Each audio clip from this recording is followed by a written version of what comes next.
And I'd like to talk about content before we get into the annoying logistical protocols and all that kinds of stuff, because it seems like we always start with the COVID logistics. Well, let's start with content because that's more fun. Eric, you talked a little bit about what the game day video board looks like for you guys.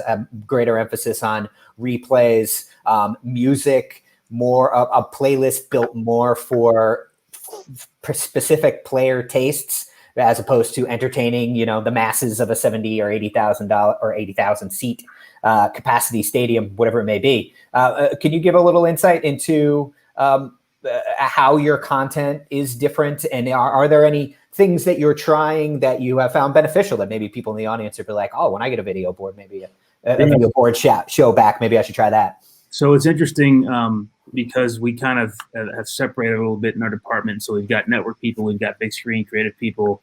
It's a little sensitive to those guys because the big screens department concedes that the kind of priority is on the TV broadcast and the creative element that you can put on social media to give people access to your programs. Sure. Student athletes that can't be there. So to their credit, they've done a really great job of kind of embracing that and trying to play on all of that.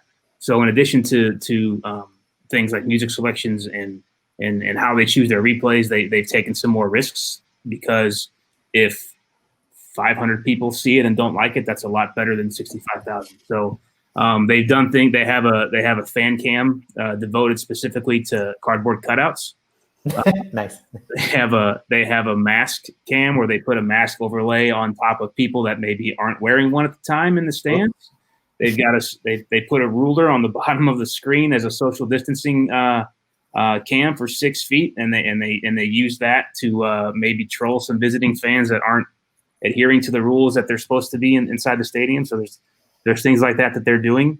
And then, like I said, they're pushing all of the in-game features to social media to try to get more engagement and more licensing opportunities from that perspective, because they'll get more viewership from Twitter and Facebook than they will inside the actual stadium. So.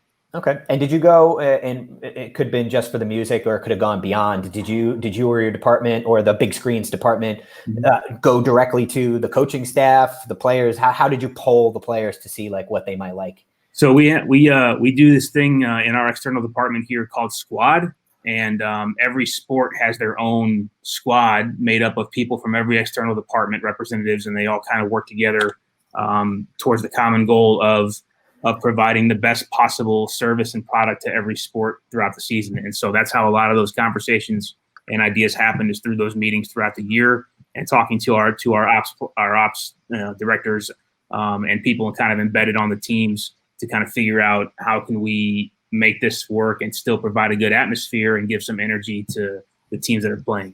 Okay.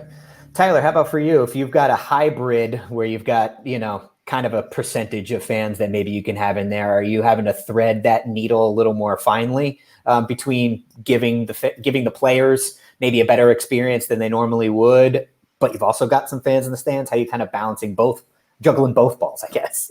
Yeah, it's been, we discussed a lot of it in the beginning, and it was hard to really chase a direction when you're chasing all directions. So where it ended up landing was more of how our head football coach and the staff has treated all this, and they wanted things to be as normal as possible. So we really didn't make a whole lot of changes to what we did as far as in venue. The biggest issue we had with game one was thinking we were 50,000 fans and then went to 0. So there was some piping and some crowd noise and some things that we tried that worked well in some situations and then didn't in some situations. So we learned some things as a staff, and I've made those adjustments. And our fans are great and they're loud. So now that we actually have fans, I wouldn't say it's like having 65,000, but it's, they'll bring it if we're playing well, and they always like we're playing.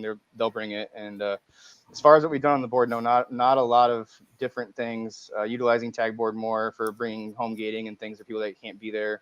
And then from a sponsorship perspective, a lot of the on-field presentations and reads that we normally would do on the field, we've just run a wireless cam up our ramp, and those people are not even close. It's almost like we're outside the stadium when we do those.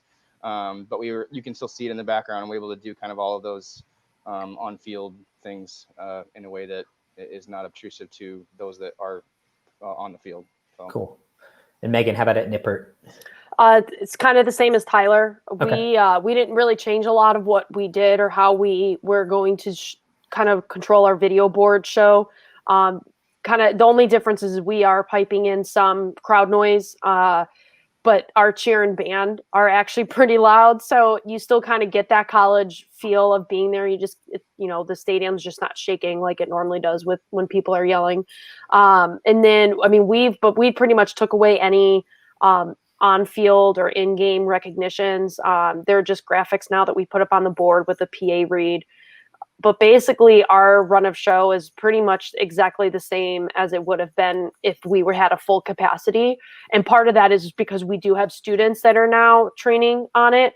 We're trying to give them the most realistic experience, trying to show the game on the video board.